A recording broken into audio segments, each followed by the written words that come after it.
स्वागत है। मेरे सामने एसर आइकोनिया टैब 10 है और आज मैं इसका अनबॉक्सिंग करूंगा और टैबलेट पर एक त्वरित नज़र डालूंगा।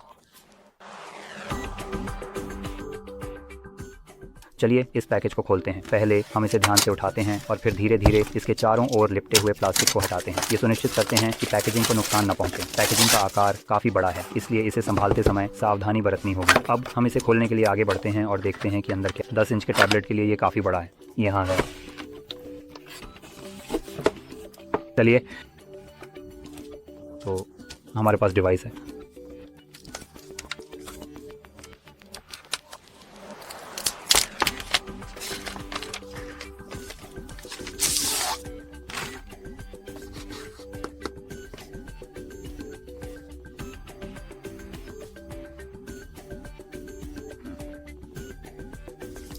अब चलिए सेट करते हैं। तो इसे सेट करने के बाद मैं इसे थोड़ी देर के लिए एक तरफ रख दूंगा, तो देखूंगा कि यहाँ और क्या चीज़ें हैं। तो ये बस कागजात हैं, ये सीधे यहाँ पर ही वापस जा रहा है।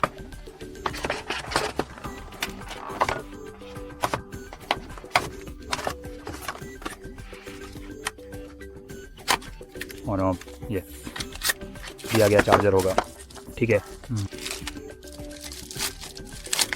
क्या बकवास है कि कंपनियां ऐसी घटिया गोंद बना रही हैं जो बिना फाड़े खुल नहीं सकती।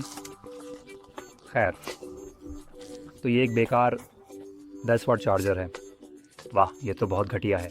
और वहाँ का केबल टाइप ए से टाइप सी होगा, इसलिए मैं इसे भी नहीं निकालने वाला। ठीक है, अब टैबलेट को दिखाते हुए, क्या ये पलटेगा? लगता है ऐसा नहीं है, तो मैं जूम आउट करने वाला हूँ।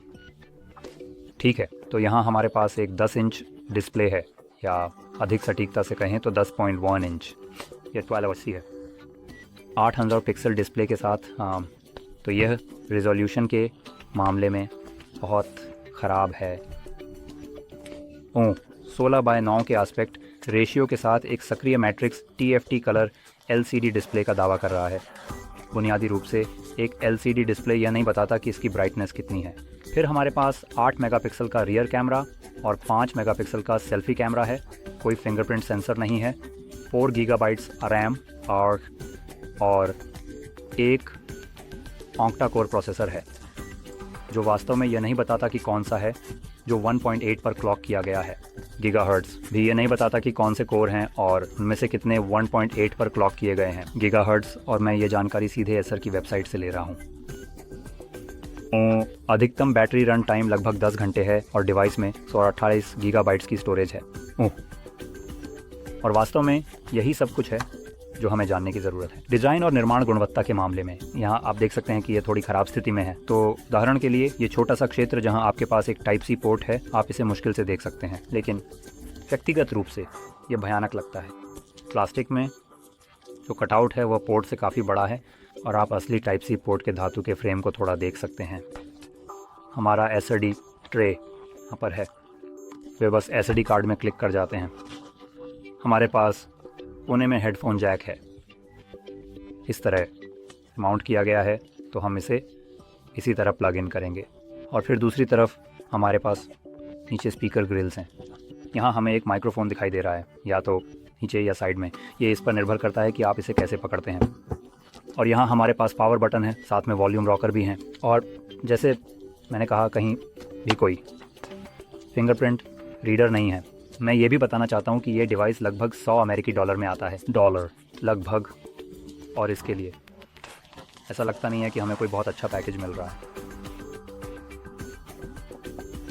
ये भयानक है।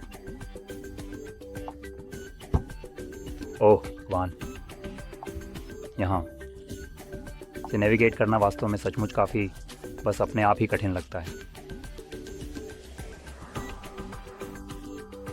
ईमानदारी से कहूँ तो मैं शायद इस तरह के सस्ते डिवाइस को लेने की सिफारिश नहीं करूँगा, क्योंकि जब आप इसे पकड़ते हैं तो ये हाथ में काफ़ी ख़राब लगता है और ये बहुत तेज़ भी नहीं लगता। और पूरी ईमानदारी से कहूँ तो वास्तव में आजकल के डिवाइस बुनियादी रूप से काफ़ी अधिक सस्ते हैं, जबकि बेहतर स्पेसिफिकेशंस प्रदान करते हैं। मुझे नहीं लगता कि मैंने कभी सस्ते डिवाइस को लेने की सिफारिश की है, खासकर एक ऐसा जो मूल रूप से $100 की कीमत में है। मैं थोड़ा और बचत करने की सिफारिश करता हूँ, कुछ ऐसा ख़रीदने के लिए जो थोड़ा महंगा हो, क्योंकि बहुत सस्ते दाम से जाने पर मेरा मानना है, उदाहरण के लिए लगभग 50% अधिक, तो $100 से $150 तक आपको गुणवत्ता में एक महत्वपूर्ण सुधार मिलता है और बस डिवाइस के लिए जीवन की गुणवत्ता में सुधार होता है। तो ये तेज़ होगा, डिस्प्ले बेहतर और तेज़ होंगे और चार्जिंग स्पीड भी बेहतर हो सकती है। कुछ सुधार किए गए हैं, ये स्पष्ट है। सब कुछ सूचीबद्ध कर रहा हूँ जो हो सकता है, लेकिन ज़्यादातर बार जब आप बस $50 बढ़ाते हैं, आप एक या दो सूचीबद्ध सुधारों को एक डिवाइस पर देखेंगे और ये वास्तव में निर्माता पर निर्भर करता है कि वे किन चीज़ों में सुधार करने का निर्णय लेते हैं। और आपको एक तुलना देने के लिए अगर उदाहरण के लिए एक फ़ोन के लिए जिसे मैं विशेष रूप से जानता हूँ, बस इसलिए कि मैं इसे लगातार सिफारिश करता रहता हूँ, वह है CMF फ़ोन 1। डिवाइस की कीमत लगभग डबल डॉट है, लेकिन जो यह पेश करता है वह बस इसे पूरी तरह से पीछे छोड़ देगा।